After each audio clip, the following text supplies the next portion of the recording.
So our speaker this morning is Jim Barnett. I met Jim Barnett probably a year ago or so. He's the co-president of the Bay Area Humanists, the humanist group in San Francisco.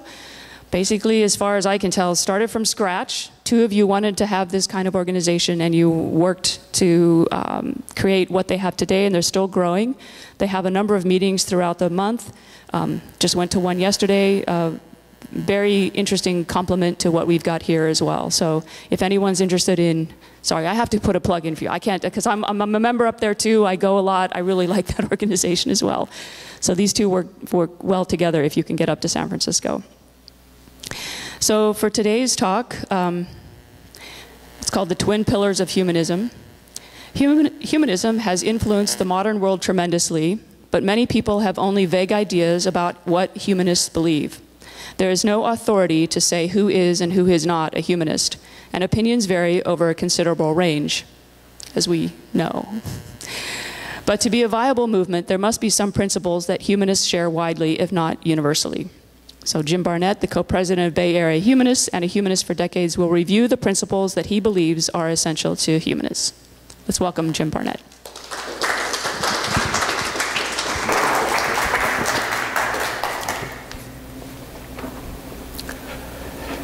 Thank you, Laura. And it looks like we've lost our slideshow here, so I'll have to take a minute to try to get that back.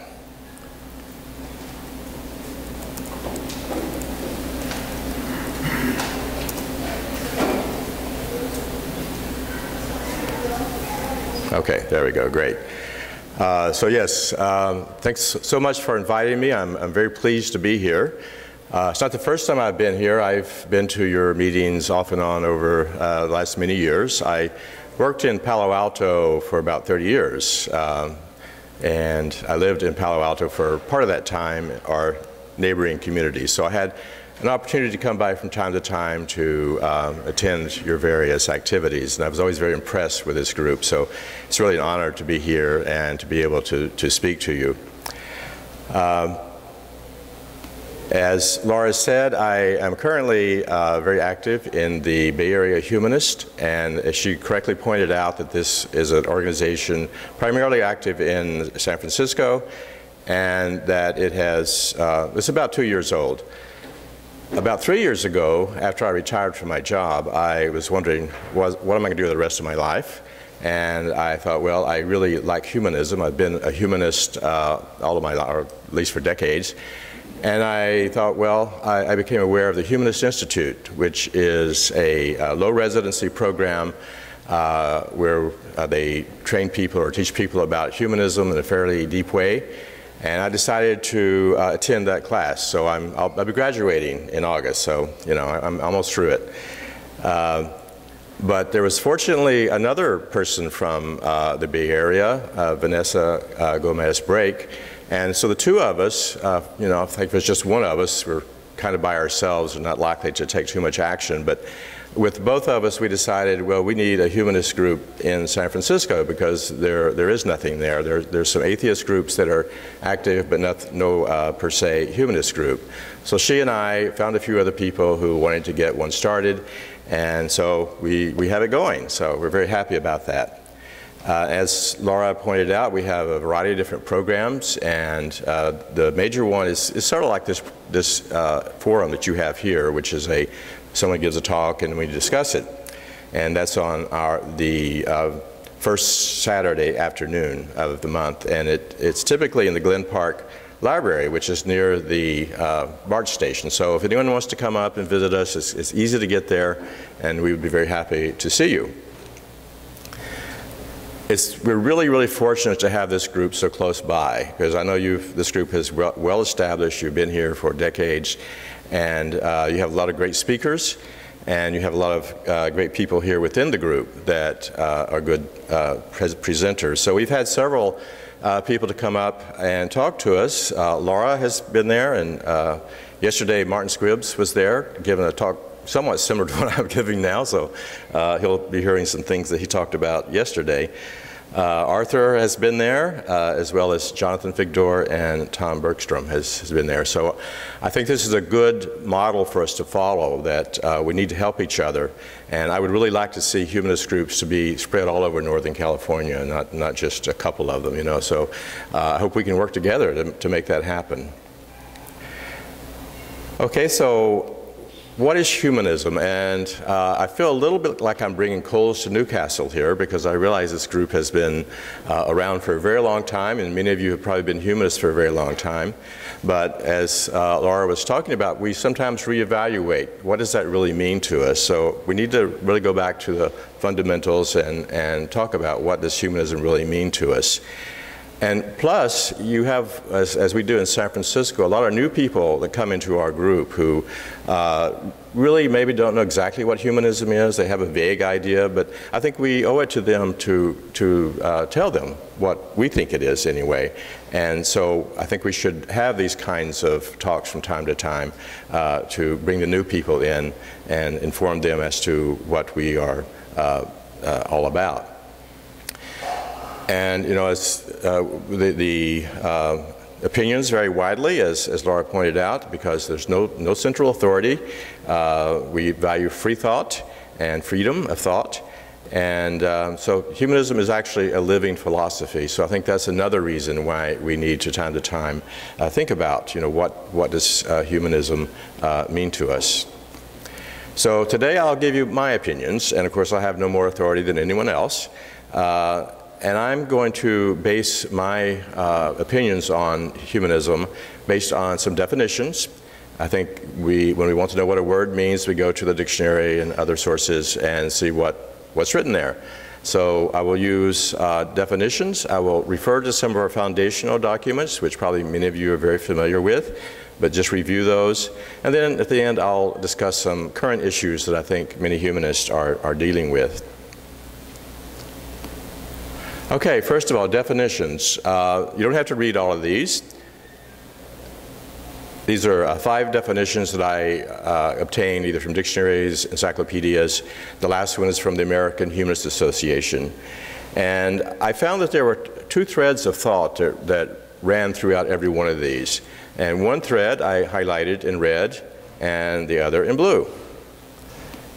So when I compiled all of the red ones together, I get an appeal to reason in contrast to revelation. It's kind of hard for me to read this. An appeal to reason in contrast to revelation or religious authority, reject supernaturalism, rejection of supernatural religion, intellectual atheism, and without supernaturalism. So I think we could say supernaturalism is out. Okay, that's pretty clear.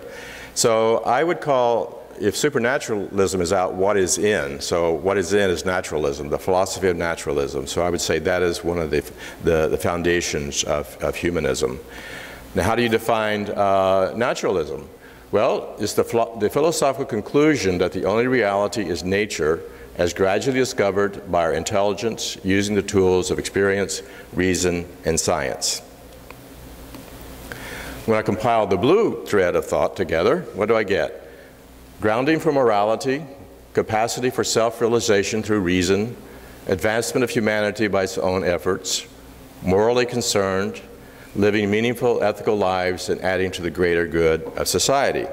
Now, it wasn't so clear what I should have as a heading to this list, but I decided ethics. You know, all this is ethics. It's dealing with how do we live our lives, how do we treat other people, and how do we build a good society.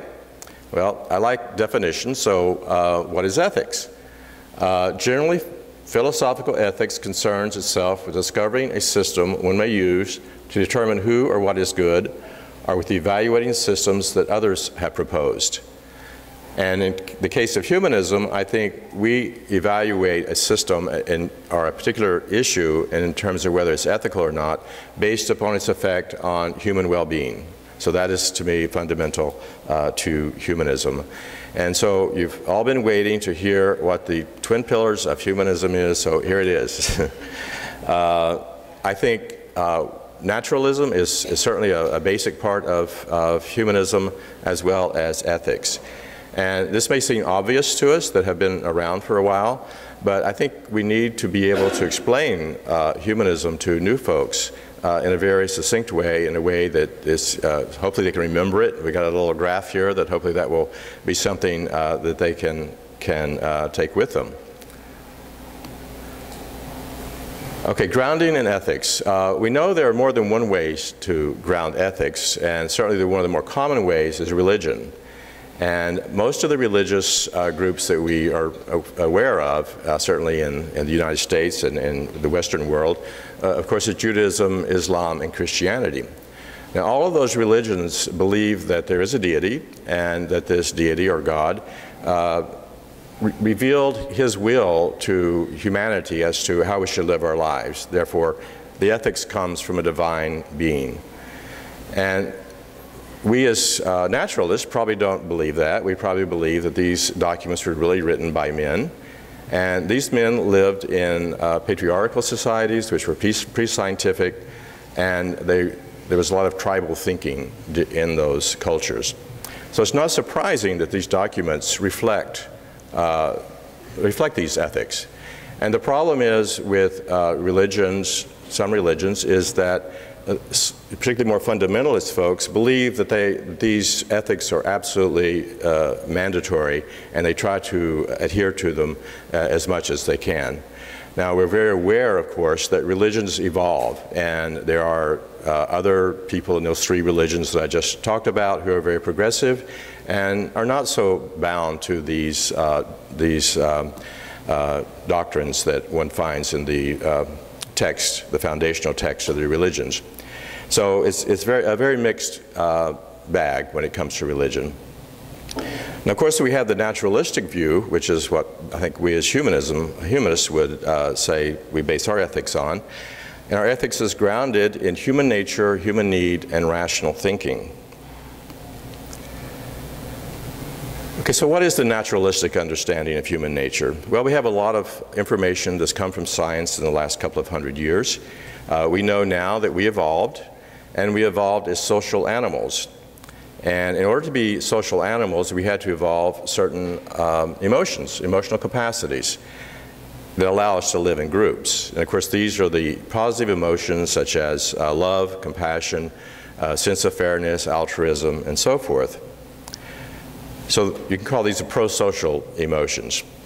Now, we actually have antisocial emotions also. We know that there is tension between the individual and the group, and when we evolved, we were evolved in small groups, and there was competition between one group and the other group. So some of the negative emotions also evolved, and probably these latter considerations played a role in that. So greed, jealousy, hate, suspicion, all those negative things. Now, we as individuals, I think, we kind of bounce around among all those, right? And maybe what we should look for as humanism is to help us live more in the positive role, in the positive emotions, and less in the negative emotions, not only ourselves, but society as a whole.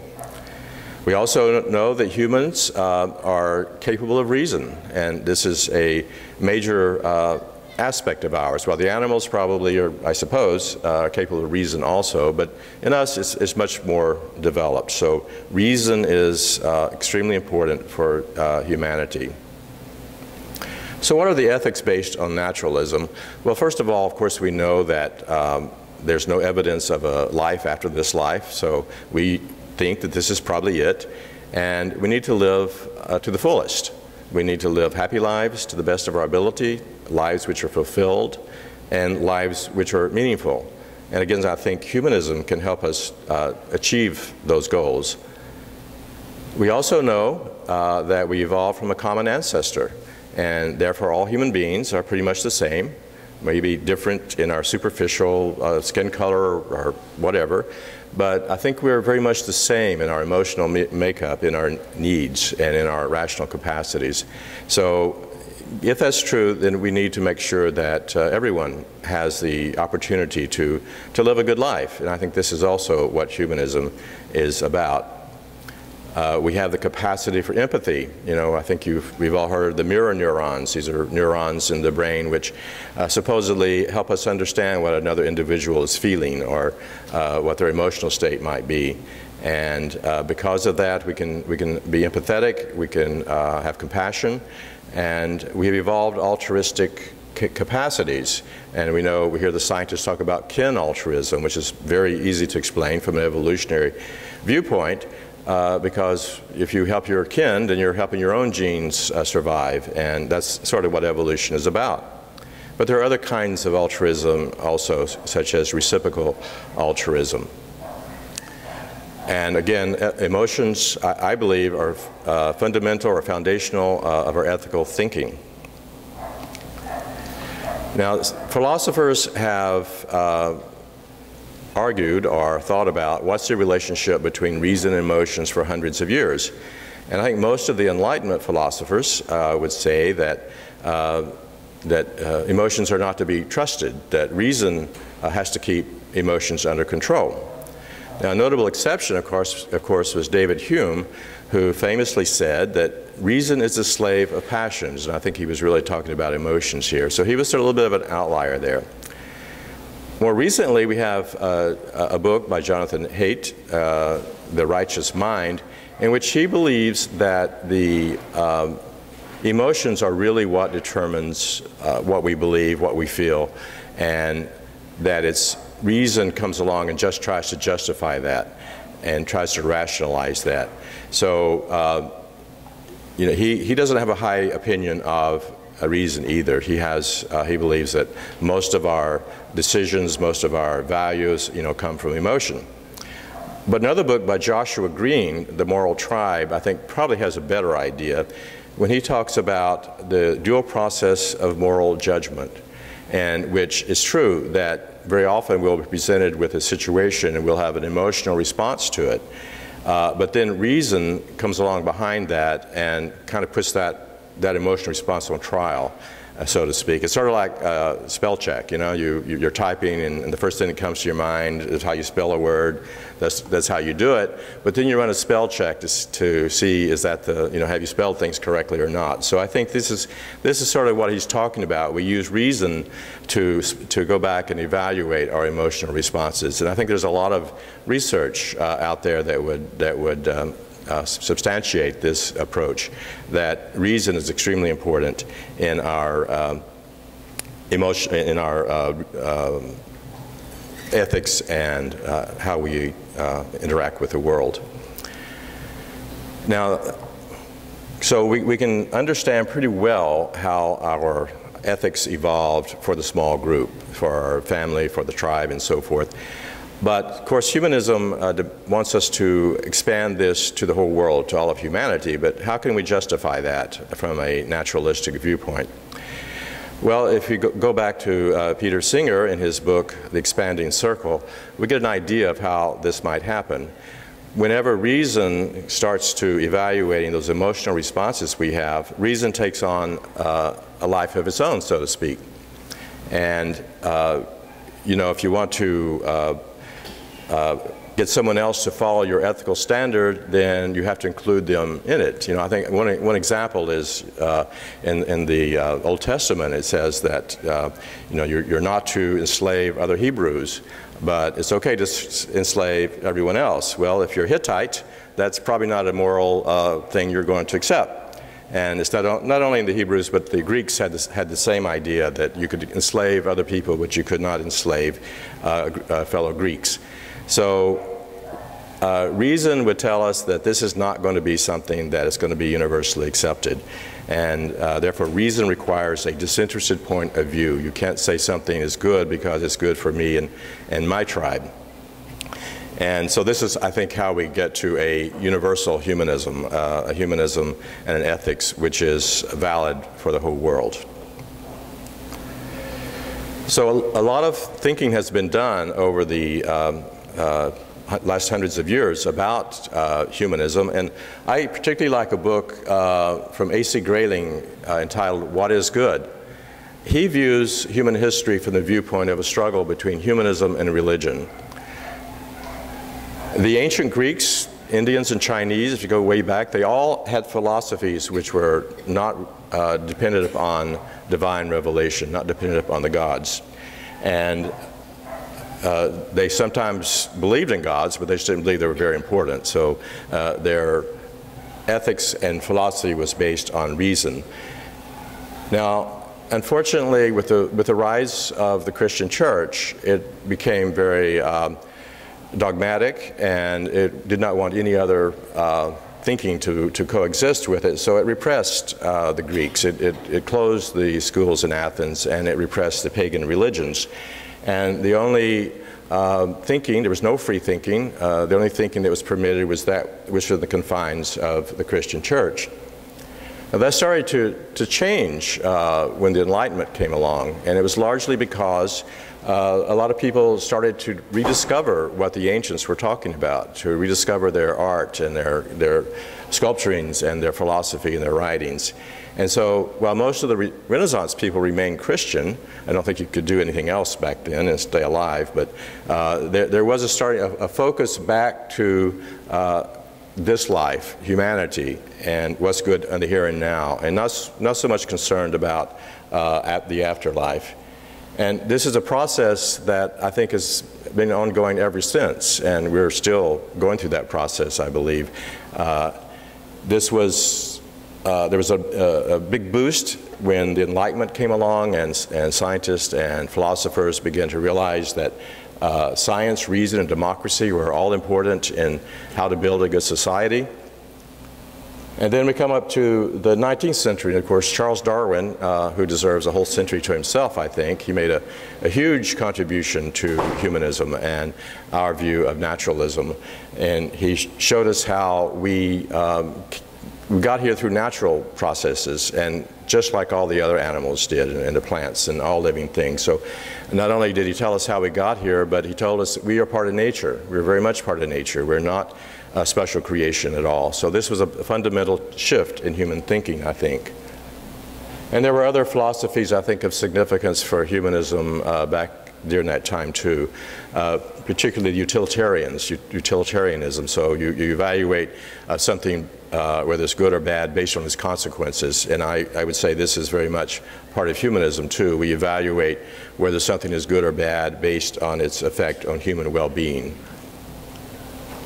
And then we come to the 20th century.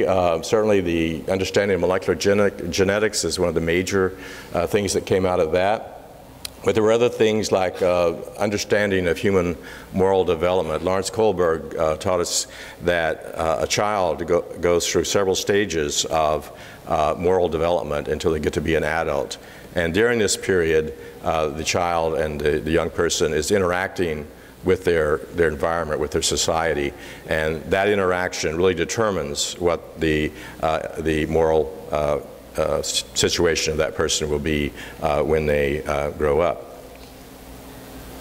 Okay, in the 21st century, we're barely into it, but certainly neurobiology is exploding, and it's telling us a heck of a lot about human beings, about how we think, about how we make decisions.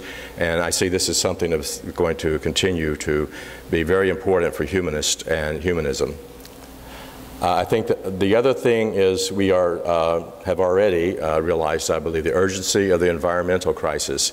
And, you know, if we believe that human welfare is the most important thing, then you cannot have human welfare without a good environment. And so we as humanists, I think, have to be very much involved in our fight for preserving the environment.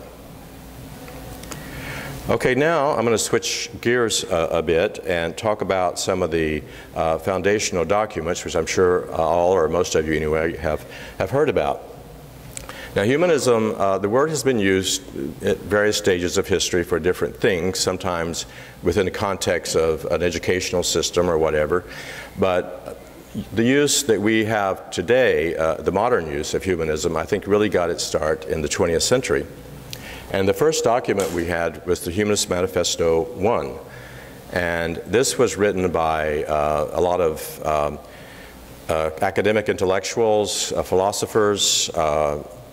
John Dewey was one of the people who wrote this, or signed it anyway. And there were a lot of religious people also, a lot of Unitarians and some Jewish rabbis and other people were involved with this. So they refer to humanism as a religious humanism. Sort of unfortunate, I think, in retrospect, but they did. And I think a lot of people think, well, that must mean that they were theists, but they were not. They were non-theist. They said very clearly that the time for theism has passed. I think some of them believed that humanism would grow up within the established churches, and others felt that they would have to establish their own organizations. Well, both did happen. At the Unitarian Church, humanism became very strong, and there were independent groups also built. I think some humanists became a little bit concerned about this idea of religion and humanism kind of put together. And men like Paul Kurtz, I think, wanted to move away from that. And so we have the Humanist Manifesto II, written in 1973, which does not mention religion and presents humanism as a philosophy. Now, this was updated in 2003 by the American Humanist Association, and it has many of the same things that the 73 document had, but in a more succinct form. Okay, so if we say that humanism is a philosophy and not a religion, which is what I believe, then what do we expect a philosophy to tell us? Well, it should tell us how do I know what is true, how do I live my life, and how do we build a good society? So what does Manifesto 3 tell us?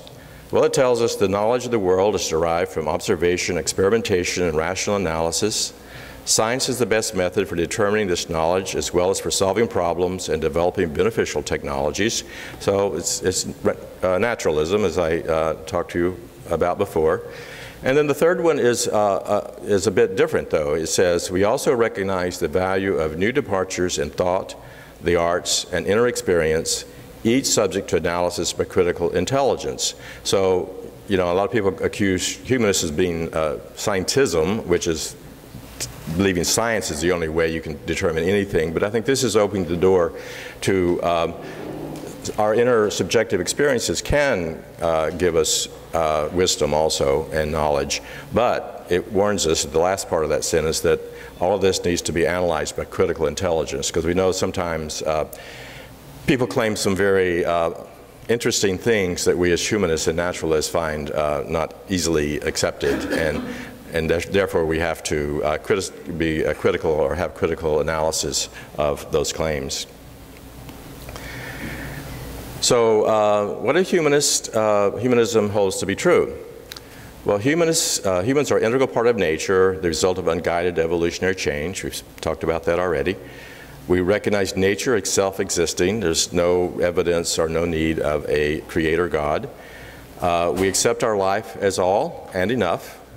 So this is probably, as far as we can tell, the only life we're going to have.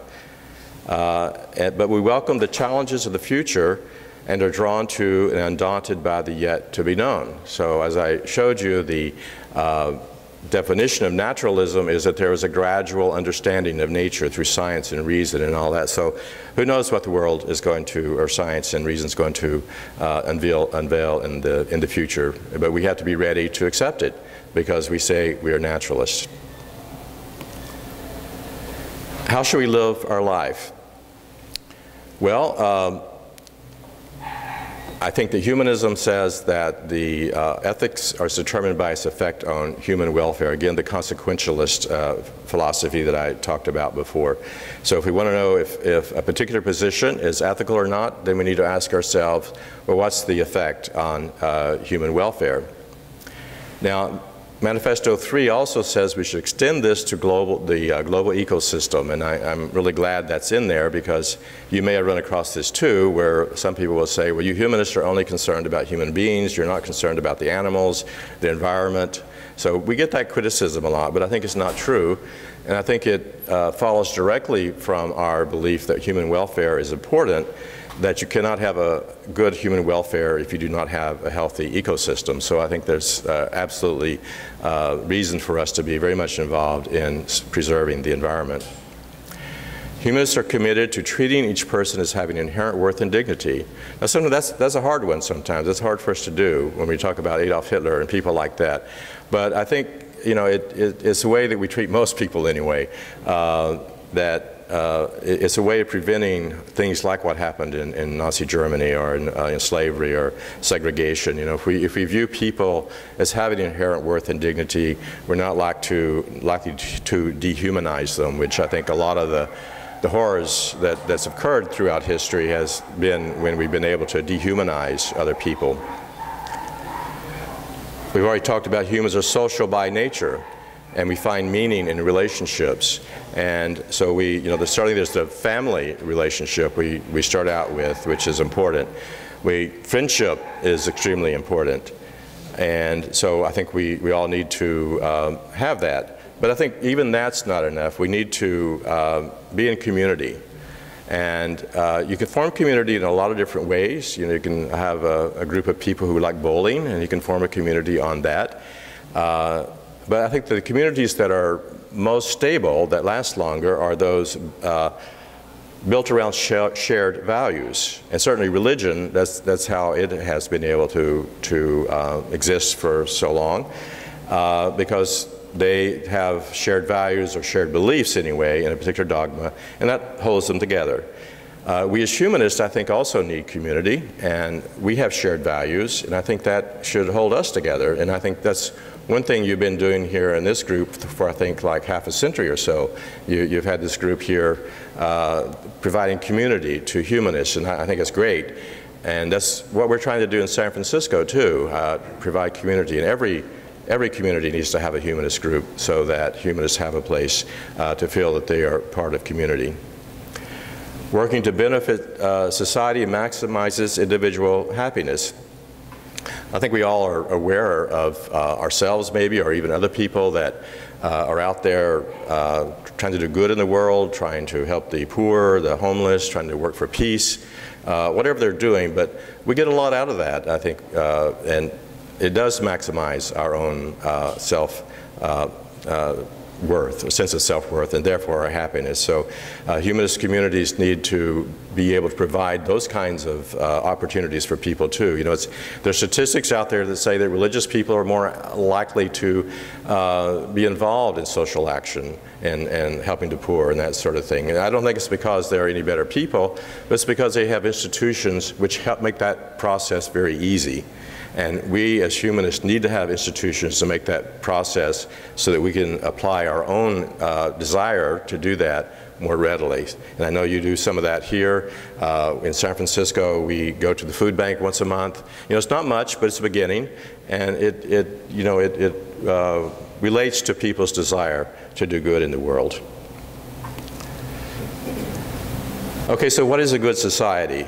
Well, according to Manifesto 3, it is one that minimizes the inequities of circumstances and ability and supports a just distribution of nature's resources and the fruits of human effort so that as many as possible can enjoy a good life. Well, we have a problem, don't we? Over the world, there's very rich countries and very poor countries, and in this country we have an increasing gap between the rich and the poor. And we as humanists, I think, have to be really involved in trying to narrow that gap. And it's not easy. We don't really know the way to do it, but you know, we need to be thinking about that and working to try to make that happen. Okay, now I'm going to talk about some issues that I think that many communities are struggling with these days. One is, you know, what should we call ourselves? Well, obviously we call ourselves humanist.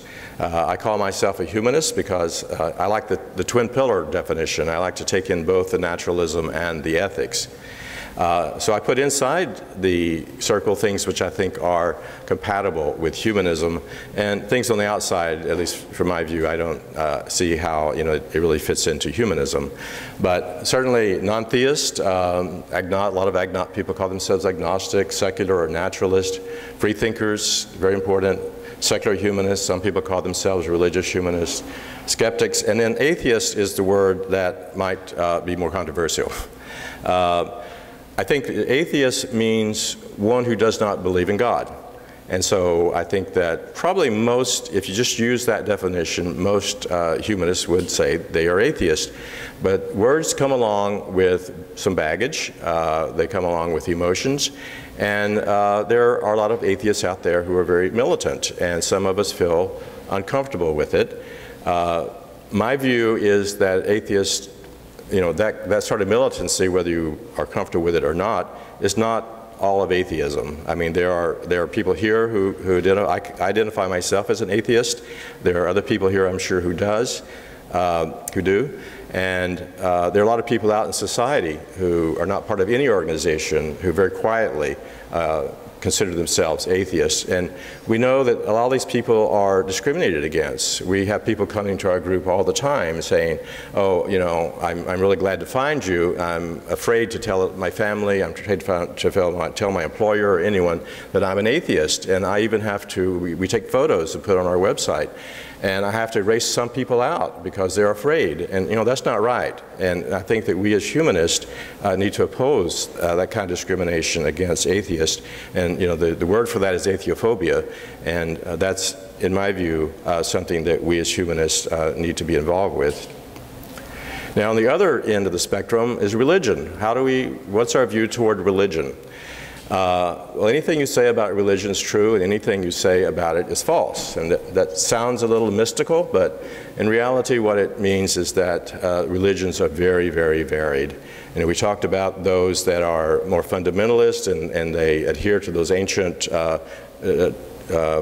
documents which have values which we as humanists probably can't subscribe to. But then there are people on the other end which have values very much like humanists, and we can work with, and we can you know, think that they do good things and work with them.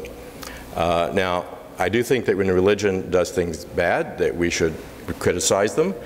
You know, if you know the women's status in society, their access to birth control, marriage equality, all these things that when religion and a lot of this opposition to these things come from some religious groups, I think we need to not give them a privileged place, but just like we would criticize a corporation or a government, we should be prepared to criticize religion also. Now the other side is bashing religion, and that's, you know, what's the difference? Well, to me, bashing is when you say, you know, if you're stupid if you're religious, or religious people do only bad things, and all the wars in the world have been caused by religion. I think that's bashing, and I don't think that's helpful. So I think we need to take a moderate stance here, criticize when necessary, but not bash. Okay, so I'm coming to the end, but I wanted to leave you, since what we're talking about here is how do we present humanism to those who may not be that familiar with them. So I want to give you an elevator speech. You know, an elevator speech is if you're on the elevator with somebody and the door is going to open in, you know, 30 seconds, and they ask you what humanism is, what are you going to say? And I don't know that I really have a good elevator speech, but I really like this, quote from Robert Ingersoll, who said, the place to be happy is here on earth, and the time to be happy is now, and the way to be happy is to help make others happy. So I think that really kind of sums up humanism, and so we could tell people that if we need to. So with that, I end my presentation, and we can now have a discussion. Thank you. Wow, thanks, Jim. Okay, so I will bring the mic to you if you're going to ask a question so that we can get it recorded. And I'll also be looking for hands throughout this whole next 15 minutes or so. So if you have a question, go ahead and raise it. And I am going to look for people who have not ever asked a question before, or I can't ever remember giving you the mic for a question.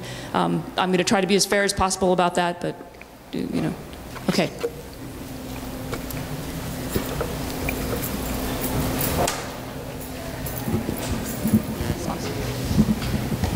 Hi, that's a good discussion. It was good. One point that concerns me sometimes with people who are humanists is I don't see a feeling of responsibility involved in what their beliefs. It's sometimes too individually centered. It's like it's all about me and not about the world. Now, you can't force people to believe your way, and I don't believe in that. But to me, I think that we all have a responsibility to our fellow man and to society and to the world. And I don't think enough is said when people discuss being humanist, that's part of it. It's not religion, though. Yeah, I understand what you're saying. And again, going back to those statistics showing that church people are more likely to be involved in social justice and that sort of thing, I think it's because they have institutions which make that easy for them. And that's what we need to build, and I think what you're building here and what we're trying to build in San Francisco, to make involvement in things we think to be important, such as social justice, easy for people. It's hard to do on your own. Hey Jim, thanks. Really interesting, good talk. Looking to the future then, I think I understand the concept of reason and ethics and the pillars, but how do we use the values of humanism then to educate ourselves and know how to act towards a better future? I mean, there's no one simple set of values, right? There's things we can do now for our benefit that can have consequences to the negative in the future. So how do we, it's a huge and complex question, I know, but there wasn't the future, how do we balance what we do? We talk very simply in our values and vision statement about one of our visions is acting in the interest of the future, balancing current and future needs. Can there be anything you can talk to as how we realize that? Regarding the future? Yeah. Well, I keep coming back to the same thing, I guess. I am very much somebody who thinks we should build groups, build institutions. And in terms of how do we act, I think a lot of things we know already. You know, we know how to be a good person. There is a lot of scientific stuff coming out. There's a group in Berkeley called the Greater Good Center. You may be familiar with them. They are studying the science of happiness. And, you know, that kind of gets back to me, you know, I want to be happy, but we also want other people to be happy, so understanding what brings about human happiness is important. So continue to understand science and to discuss amongst ourselves what we should do, as well as people who are not humanists. You know, I think that we do need to try to understand, you know, people who are religious, for example, what are their needs, and so just discussing. I don't know if that answers your question, but that's the only thing I could offer, I guess, right now.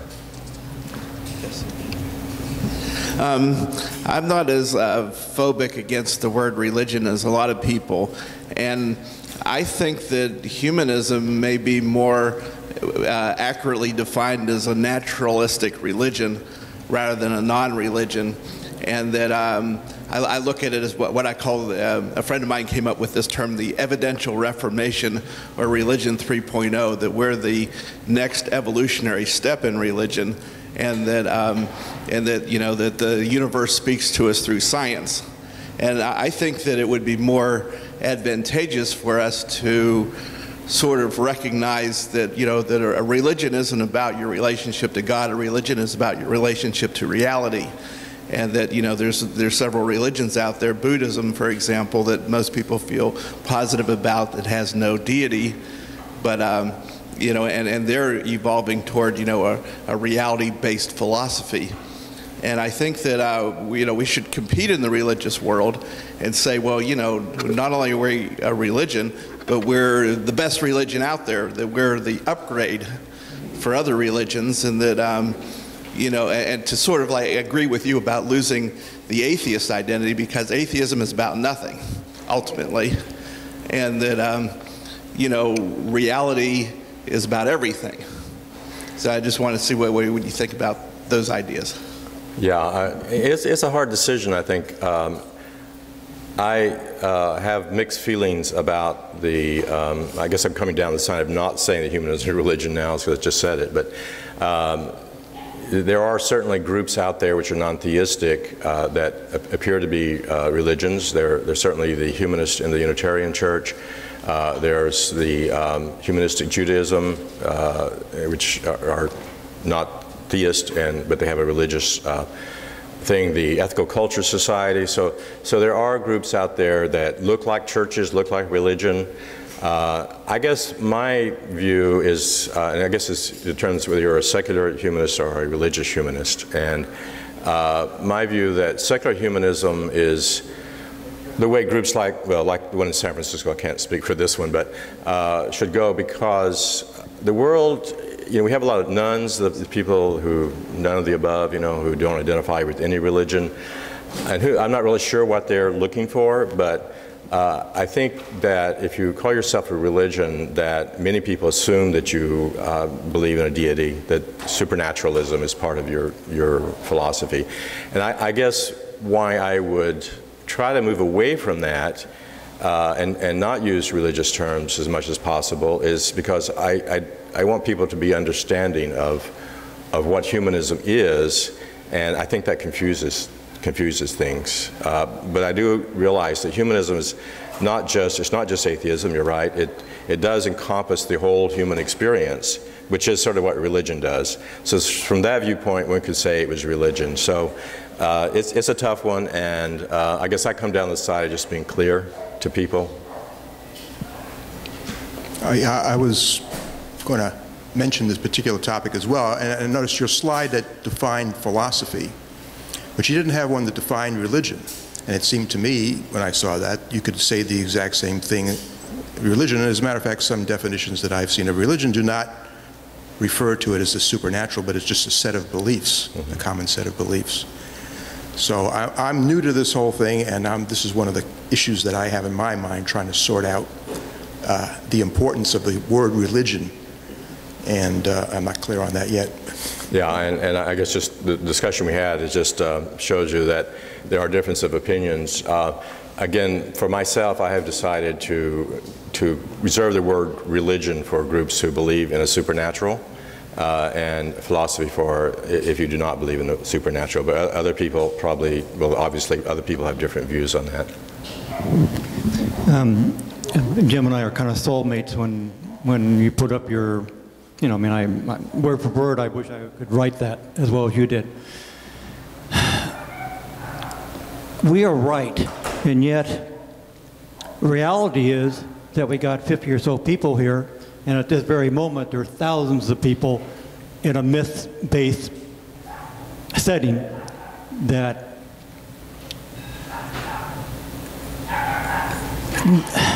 and how do I say, why are they there? Why don't we have a 3,000 person humanist, you know, I don't want to say the word, to say a salon. Yeah. You know, because we're right.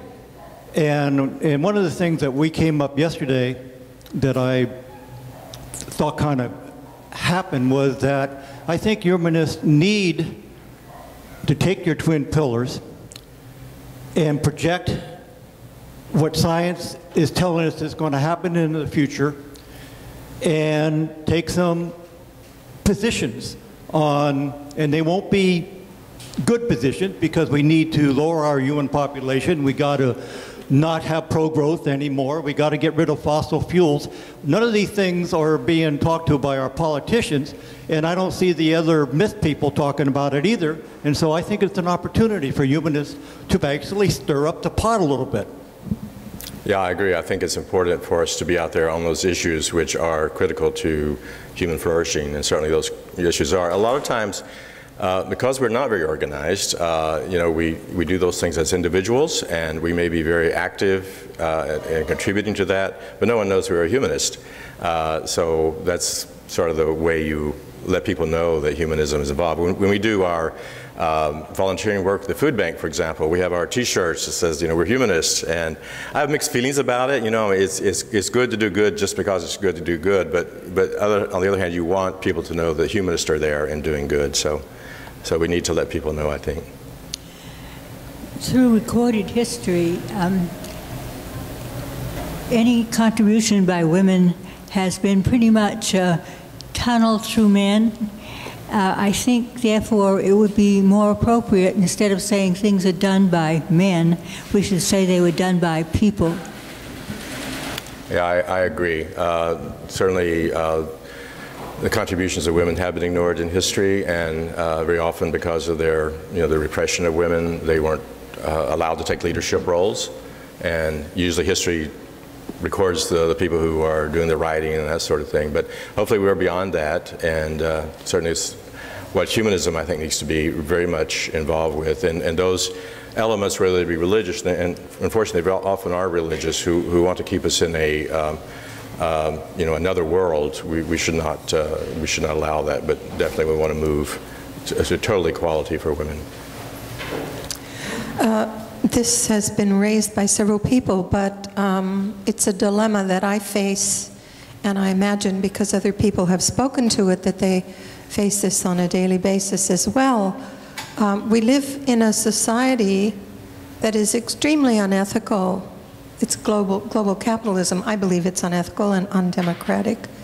And it's very hard to be happy in an unhappy world where things are falling apart all around us.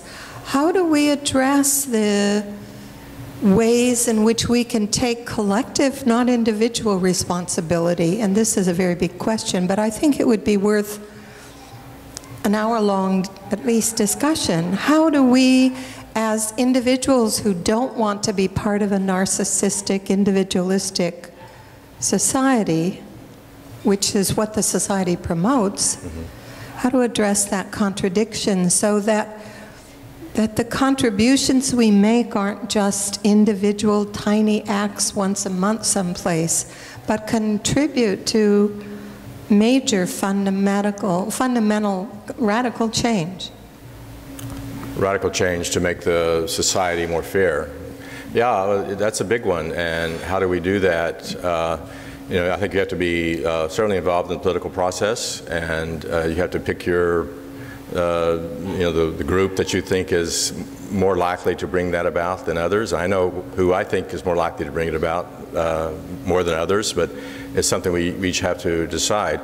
And then, of course, there is, the personal situation where I realize many people are in such terrible situation. It's very hard. I mean, a lot of this stuff would be meaningless to them because they can't be happy, they can't feel fulfilled and all this. So this is really talking to people who are not in that situation. So I agree with you. We have to improve society so that more people can have these experiences, and being involved in the political process is the only way I know. Hi, Dana St. George, right here. Oh, hi. Hi, I have a couple of things I'd like to mention. The first thing that's sort of, I've been wondering about humanism is, I lived in Europe for a long time. There's a huge effect of religion on the culture and the architecture, okay? And apparently, people really were inspired by their religion to build a lot of magnificent structures. Mm-hmm. So apparently this idea of an external God up there, it's sort of like, it's sort of think as though people thought they needed an authority figure to use for safety, because they really didn't feel safe around their fellow humans, okay? And entered Jesus, this really nice man. And when I was a kid growing up and I heard about Jesus, I thought, holy smoke, he's not like any of the boys I know. He's not like any of the men I know. And so that's something that I wonder if humans have needed for a long time, which is this powerful external figure in the sky that will strike you dead if you do something bad. And they felt they needed that in order to control their fellow humans, okay? And a lot of people still think that, okay? And the other thing I'd just like to observe is, one thing that makes the religious groups very strong is that it has the women's support. And quite frankly, if a group does not have, hardworking women that know how to network, know how to get things done, know how to bring food, know how to make telephone calls, and know how to keep things together, it very often can fall apart. So I think humanism would be a good thing for it to really try to recruit more women. Include more women, yeah. And I just look at it in terms of animal behavior. Right. That's how humans act. Right. Well, I agree that women need, are equal to men and need to have leadership roles in the humanist movement. And so I don't know what else I can say about that, but just that I agree with you. You know, that we need to make sure that women have leadership roles in our movement. I think we're doing better on that role, but we certainly need to improve. Is it on? Oh, this is going back a couple of questions to this gentleman here about why are we only 50 and all these other churches have thousands of people? And, I'm just wondering if it's because the other churches have they have rituals, they have rules, they have things that bind everyone together, so they're all feeling like a group, that because they have specific things that they do, like go to church or go say Lord's Prayer, or Hail Marys, or whatever. And I just wonder if that's what binds people together somehow, these ritual things, which is unfortunate. But and we don't seem to have anything like that. Thank you. Right. No, I think you're right in that that a lot of people in churches like that sort of thing, and not only believers, but there are a lot of atheists there who like the ritual, and that's why they go. In terms of why don't you probably have heard of the Sunday assemblies, which are springing up. And so there are some people who are humanists, atheists, who do like that sort of thing. And there's, it's kind of ritual light, but at least there's some ritual. They're singing and so forth in a very well-defined program. So a lot of people do like that, and I think that's what's very healthy about what's happening now in the non-believing community, that you have different kinds of organizations that are emerging, and hopefully everyone will find something that suits their needs. Yeah, so we had a very engaging discussion yesterday on the similar subject, right, but more in a discussion format. And it was actually a new idea that came to me, and I just want to pose to you and see what you think about it as one of the guiding principles of humanism. And it came out of the discussion of the words idea and ideal. That is, I won't just say religious, but let's say an authoritarian viewpoint and position is to take your ideals, your dogma, your revelation, whatever it is, even knowledge, even your knowledge, and force it into the circumstance that you live within today, right? We've seen that happen everywhere. Whereas a humanistic philosophy is more to accept the circumstance you're in, however it may be changing, however confusing it may be, and adapt one's ideas, one's reason, selectively choose one's knowledge to attempt to better the situation as it exists. In other words, live in the present and adapt one's ideas and mind and emotions and knowledge to it, rather than dictating on it from what you believe you already know and you believe is right and everyone's got to believe you. I mean, it's something that never occurred to me as such, and it goes beyond just humanism versus religion. It speaks more to an authoritarian viewpoint versus a much more, I don't know what to call it. It is a humanistic viewpoint. I just wonder what you think about that, how relevant that is. Yeah, well, I think I agree with you. I think humanism is a experiential. Our reason and our experiences is what help us determine what is true.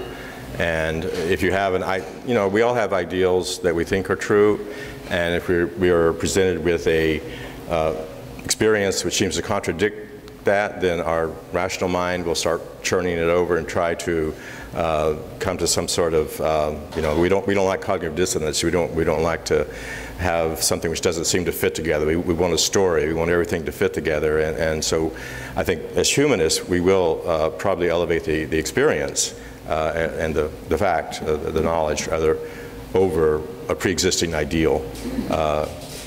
Eventually. I mean, it may take a lot of facts to get to that point, but we will do that, I believe. There's two related points.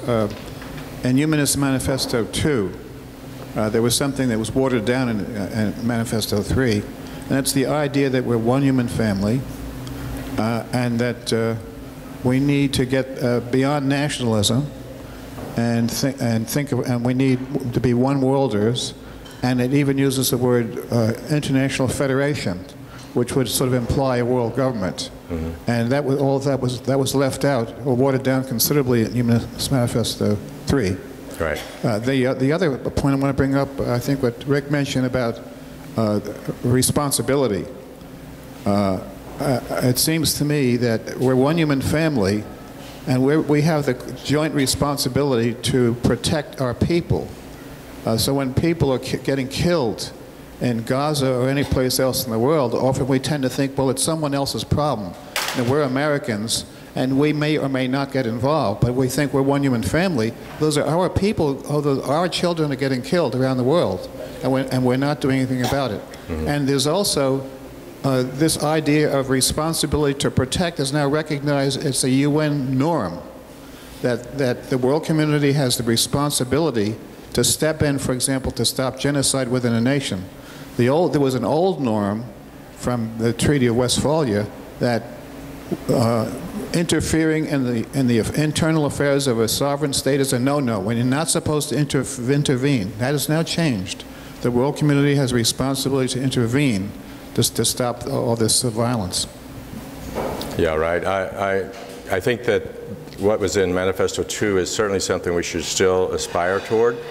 I think it's not the world we live in, unfortunately. We still live in a world divided by nationalism. And I think we as humanists should be looking for ways to diminish that, and, you know, working with the UN or however we think we can do that is still something we should do. But it's just not the world we live in right now, I don't think. It's very hard to fight against religions because many of them, and I imagine most of them, present a father figure that everyone can look to, and that's basic psychology of people. A loving father figure, one who cares about them. So someone cares about me there. It's mysterious, but it's there. I don't have to see anything, I can just believe it. They also provide an afterlife. Death is gone because there's going to be a heaven. Some may be worried about the hell part, but anyway, they always figure they can get through or whatever. And those are things that, and in their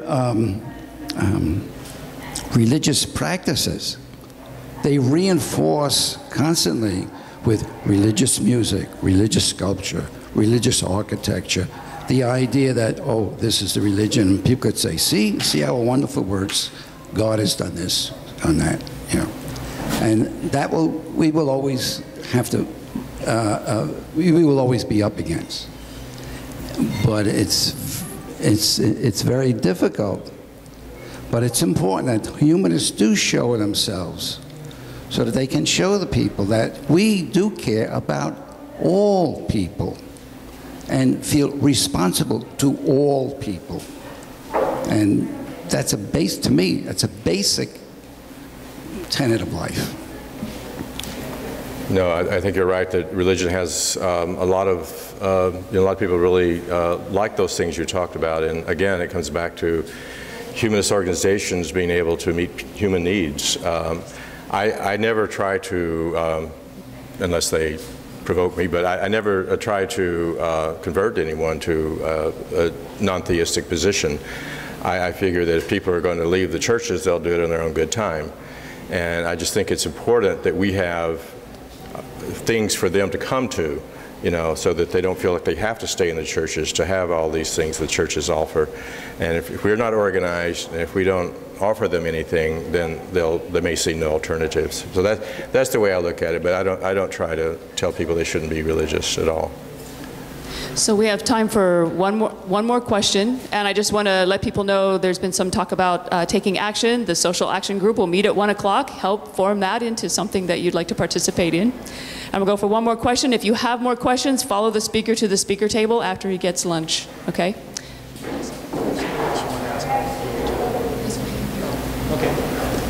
I was debating with myself whether to ask this or not. It's a very provocative question, and I hope you'll forgive me for being provocative. My intent here is actually not to provoke. I'm genuinely interested in your answer to this because you've clearly thought very deeply about this. One of your two pillars of humanism is ethics, and that immediately raises the question of how do you decide what is ethical? And I want to give you a straw man example of some ethical reasoning based on what's written in Humanist Manifesto that leads to a conclusion that I think everybody in this room is going to agree is not the right conclusion. And my question is, where did I go wrong in this reasoning? So I'm going to start with the question of, is it ethical to eat pork? And this is actually a question I struggle with, because I actually do eat pork, but there's quite a bit of evidence that pigs are sentient creatures. So I'm very, myself, ethically ambivalent about this. But if I go based on what's written in Humanist Manifesto, my interest as a human trumps the pig's interest as a non-human, and therefore I should be able to eat it if it gives me pleasure, and I do love me some bacon. So fast forward to a hypothetical world where either we have explored the galaxy or some sentient creatures have come to visit us, and the question is it ethical to eat them? Because they're not human either.